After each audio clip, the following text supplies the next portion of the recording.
I'm Dr. Benjamin F. Chavis Jr., and this is how to get your money right.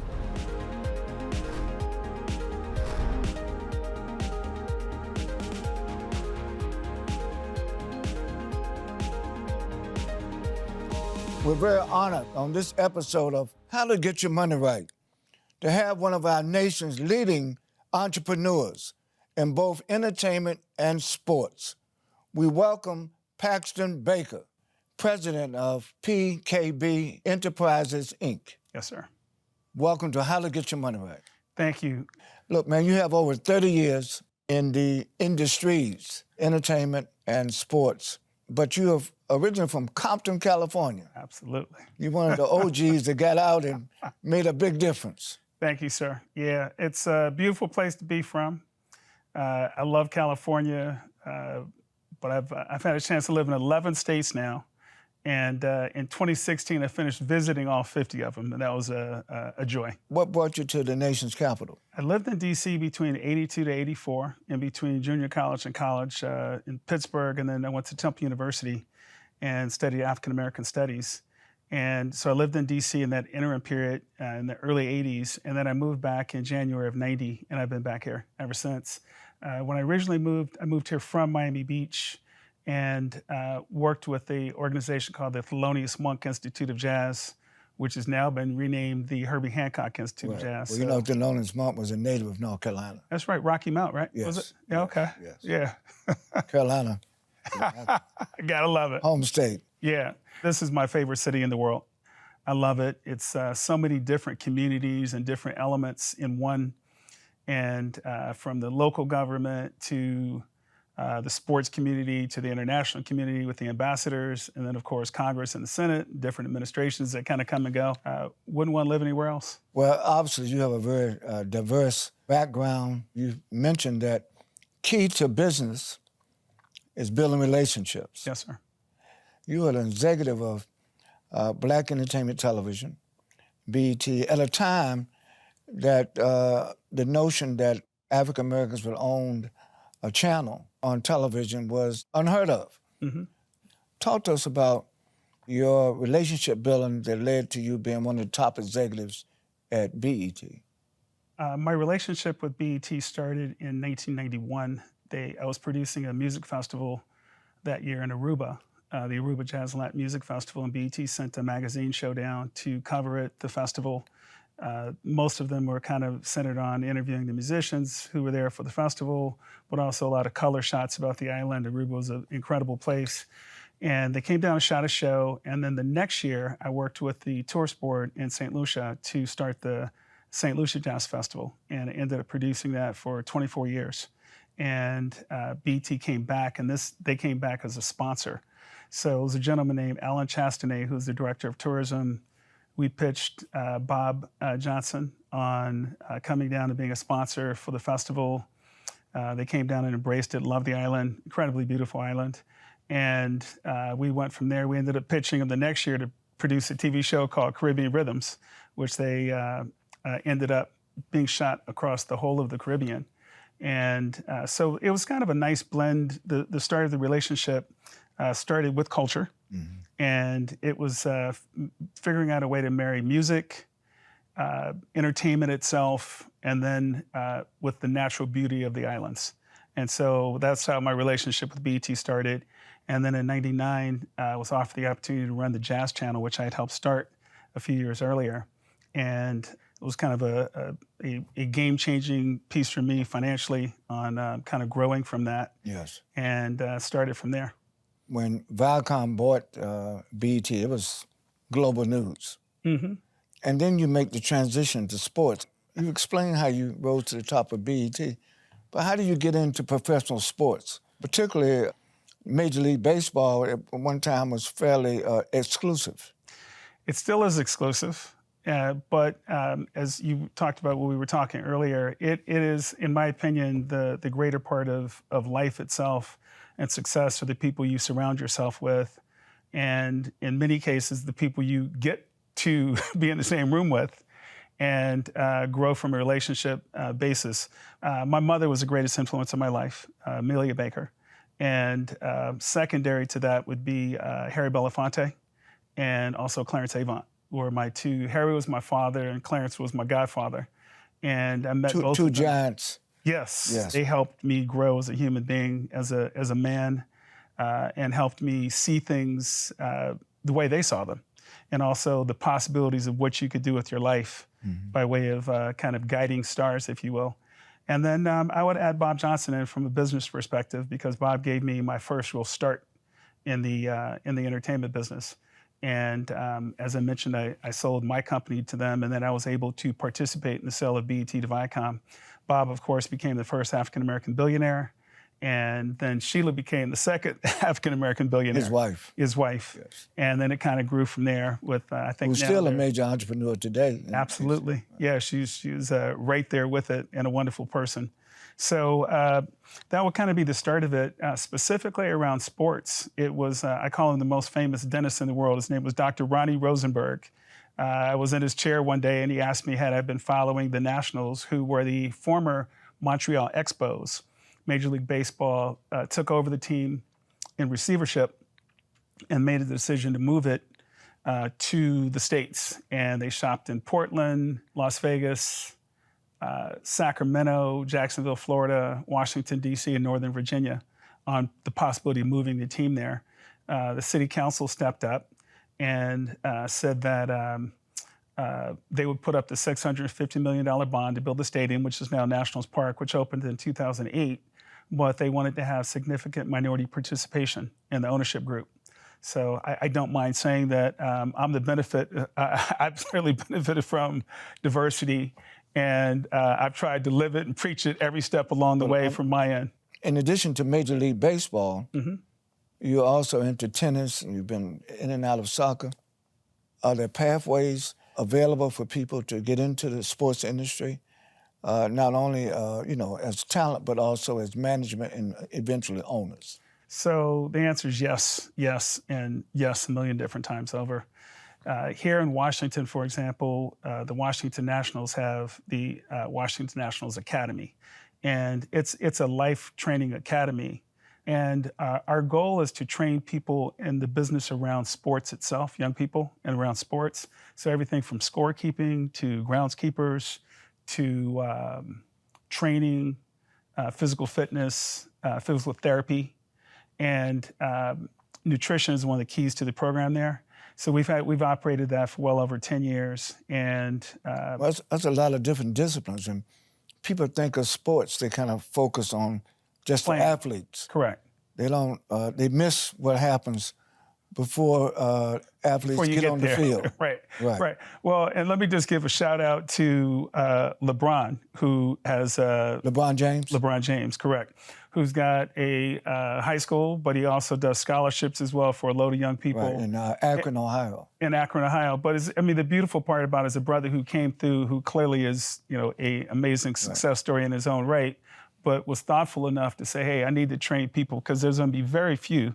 LeBron is literally, he's not one in a million, he's one in 300 million. Exactly. And so how can I help pass something like that along, which is what our goal is with the Nationals Academy, and also sharing the blessings and gifts that you've had yourself with other people who are sometimes less fortunate than you, and sometimes are simply just needing an opportunity. So I mentioned part of when I mentioned both Harry and Clarence.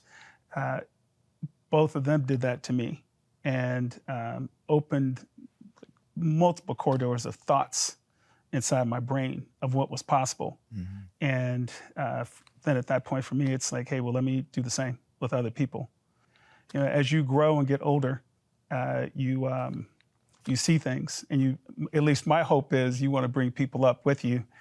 From my crews of people that I've worked with, both at BET, where I ended up being executive for 16 years, and all of the productions that I've done around the world, it is like, I don't want to be the only one that's successful. I want to make sure that people who are around me have that opportunity of success. And I feel confident in living my life that I've done that. So the mentee becomes the mentor. Absolutely. You're an insider now of Major League Baseball and to some extent tennis and soccer. What would you recommend to people in terms of preparation to get into one of these pathways to professional sports? One I would say is being original in your own way. whatever that happens to be. I think Miles Davis said, people got to play a long time to learn to sound like themselves.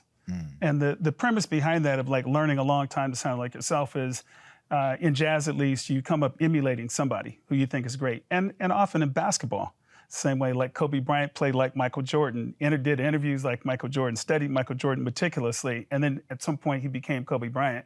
Same thing with jazz music. And so I think in your own life that part of what distinguishes you from anybody else that walks in the room is you. Like your own internal being, your own internal self, like being yourself, learning how to be yourself. So that would be one. And then two would be preparation from the perspective of adding things to the equation.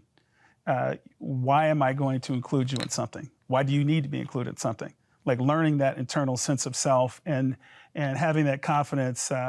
When I walk into the room, my presence alone brings valuable results of getting to that point and actually believing it yourself. And then financial, being prepared financially by way of having savings. Part of my investment piece is I tell people like never bet or invest in one singular investment that you can't afford to lose. So that grows with time if you're successful. Yes. And part of life, as far as the financial successful part of it, that's part of the equation, is when you get that opportunity to be prepared to invest. So investment is a strategy, not just a one-time contribution to see if you can make something back. Yeah, absolutely. Most majority sports owners of teams now in all of the major leagues and inside like baseball, basketball, football, hockey, but also Major League Soccer, most of the principal owners are billionaires across the board. And as you can see from the top sports, when the sales are going in, like the lowest basketball team recently was the Charlotte Hornets, and that was right around $2 billion. Whereas the higher teams now have been in the $6-7 billion range, or the Lakers, $10 billion. And so the range is between $2 to $10 billion. And so for the NBA, for example, you have to get into an ownership for an NBA team, you have to invest 1% of the ownership. So you have to have that as ancillary capital that's not what you're eating off of or living off because you're about to invest that. And so that's $20 million, right, minimum. So between $20 million to $100 million to buy 1% of a basketball team. Baseball team valuations aren't quite so high, but the minimum, the Baltimore Orioles just sold for a little south of $2 billion. And David Rubenstein was the principal buyer and now owner of the Orioles. So the Commanders was little south of $7 billion. And so these are real numbers. And to buy into it, you have to be very well heeled. I personally think, just to veer a little bit, that the upside on a $6 billion investment is going to be limited for short term, because it's going to go, $7 billion? And in the case of the Commanders, the principal owners of that don't need to sell that to make any money on it. They're very well ensconced in being multi-billionaires. So my premise now is it's the smaller sports where you're going to give an opportunity to have an entry point to it. So I just invested in the Oak Glory rugby team, which is in Major League Rugby here in DC. Yeah, rugby. Is that that's a growing sport now in America? Yeah, it is. It's in the top 10 most popular sports in the world, maybe even like 6 or 7. Mm-hmm. But it's very big in Scotland. It's very big in South Africa, in Australia, in New Zealand. The New Zealand All Blacks are probably the most popular rugby team in the world. Pretty amazing. So rugby, cricket is about to start in the U.S. They're about to start that. That's one of the top 10 sports in the world as well. Women's soccer, and in my opinion, right now, women's sports are probably the greatest opportunity, both from a soccer perspective, and then there's now women's rugby. There's 2 different leagues for women's rugby. I'm sorry, women's rugby is 1 league. Women's volleyball is 2 leagues. And I think it's those sports right now that give somebody the greatest opportunity to kind of grow, depending on where it's at.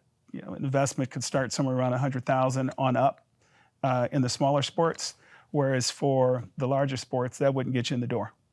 We live in a nation where, on the one hand, diversity is celebrated, but on the other hand, sometimes diversity is seen as a sign of weakness rather than a sign of strength. How do you, Paxton, value diversity? I think it's everything. And it's what's given me the bulk of the opportunities that I've had. I mentioned being born in Compton, and I was born in 1960. So I've seen segregation firsthand from my youth kind of coming up. My family was one of two black families in 1966 that integrated a Seventh-day Adventist. I was raised a Seventh-day Adventist, and a Seventh-day Adventist private school in San Bernardino, California. We moved out of Los Angeles after the 65 Watts riots, and moved to San Bernardino. And my family integrated a white Christian school, private school, and in as much as public schools got a whole lot of appropriate energy for when they were integrated, particularly like in Arkansas and Alabama and Mississippi, California was no joke either on the pervasiveness of racism. Yes. And what it felt like. And so there was no big cameras around or anything like that when we did ours, but it was real kind of going through it. So I have faced and had to participate in diversity the whole of my life. I'm glad that the neighborhood that I lived in, that I was able to kind of come out of that neighborhood and be very comfortable in white and black environments, and it's made all of the difference in my life. Many who did not get that opportunity never made it out of the neighborhoods that I was born into, and would have been my fate had it not been for my mother having the foresight to say, hey, I want my children to have an opportunity to be diverse and be in an environment that's better from a life perspective than the neighborhoods that we're living in right now. Well, I know your mother will be very pleased with you now. Thank you, sir. She was before she passed. Yes. Tell us a little bit more about PKB Enterprises. So the first time I started a production company would have been in 1988, and I was working with Philip Michael Thomas. It was toward the end of Miami Vice, and Philip was a family friend from California, and always challenged me and pushed me. I hadn't seen him in years. We ran back together in Atlanta in '88, and he had a theater in North Miami Beach. And I ended up becoming general manager of his theater, and we started a children's youth foundation, and named after him, Philip Michael Thomas Foundation. And Philip really is a preacher of entrepreneurialism, and he refreshed me with the book that's made, I would say certainly outside the Bible, is the most prolific book in my life, and it's called Think and Grow Rich by Napoleon Hill. It's sold more copies than probably now hundreds of millions of copies. There was a brother named Dennis Kimbrough who rewrote it and called Think and Grow Rich a Black choice. And he gave examples. Whereas Napoleon Hill, he was challenged to write the book by Andrew Carnegie, who gave him a challenge and wrote introductions to people like Thomas Edison, Henry Ford, a wide array of great magnates in the American history at the time, and introduced him to them. And then he compiled, it took him about 30 years to write the book, and he compiled this book called Think and Grow Rich. And it's basically success secrets. I started reading it at 17 years old. I was a high school dropout, living between Arkansas and Alabama, which my parents were from the South. And I went there. And it put me back on track and helped almost like change the whole of my life trajectory, this book. So reading. Oh, reading, yeah. And reading the right book. Right, exactly. Can make a life-changing difference. 100%. I mean, and that's part of like when you asked me the question about getting into ownership, is like the preparation that I'm talking about. And so for that book, the core of it is what Napoleon Hill called a positive mental attitude. And then the second is sound physical health. Third is harmony in human relationships. So there's 12 success secrets. And the last of it is economic security. It's like there's so many different things that go into being wealthy and successful that have nothing to do with money. Money for Napoleon Hill was the last part of the component. So when I mentioned, and that's part of what I was getting at, sir, when you asked me earlier about, like, how do you get there? It's being prepared. Like, you being prepared, and ultimately for Napoleon Hill, was like, you will know when you're ready.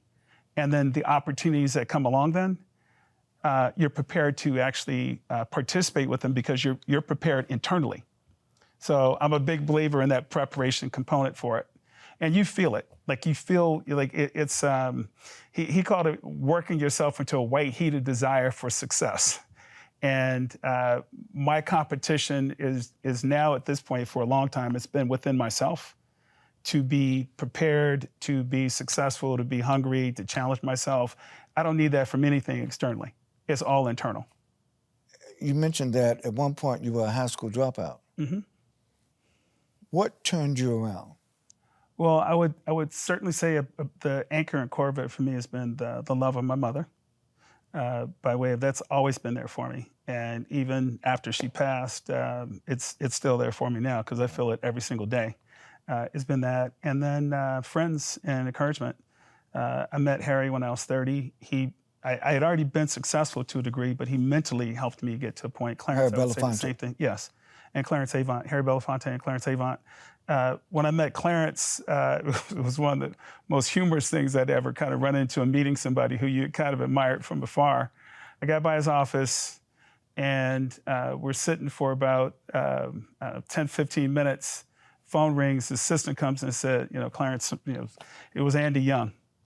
It was Maynard Jackson. It was Larkin Arnold. It was Jimmy Jam. It was Terry Lewis. It was L.A. It was Babyface. Everybody who was anybody was calling him, and he talked to him for 10 minutes, 15 minutes, then jump off the phone and somebody else would call. And I was like, this is a university. Yeah. And I'm having the opportunity to sit here at this man's feet on the other side of his desk and listen to him and like, wow, I want to be like that. I want to be able to have a Rolodex. And it happened for me. And that's part of, like, then add that back to the formula of the Think and Grow Rich, of putting goals out there, audacious goals out there for yourself. And then putting the resources, putting the plan in place, being very fastidious and dogged about those steps along the way to get there.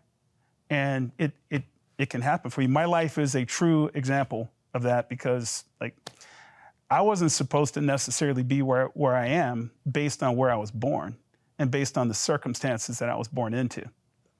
So it's possible. Well, absolutely, it's possible. You're a living example that it's possible, manifestation of success. So what gives you your greatest hope for the future? Where we're at right now in our country's history in Washington, D.C., to be very specific about that, is the foundational guidance that the country was actually started for. I mentioned earlier in the conversation that I've been to all 50 states, and I see people in rural Vermont, rural Mississippi, Georgia, Florida, California. I think the hope and vision that our country was originally founded on, and the institutions that were put in place, will endure regardless of who's leading the country. So you're optimistic? Absolutely, absolutely. And then, I mean, as a people, Doc, you more than anybody, candidly, would know as far as living icons and living legends and the legend that people have, like, lived through in their life. I mean, you think about what you went to jail for and what you fought for, and the difference between now, you're hosting a TV show. You're leading the National Newspaper Association, and the successes that you've had and the things that you've been able to have seen. Back in the 60s and 70s, some of your successes weren't even humanly possible. Yes.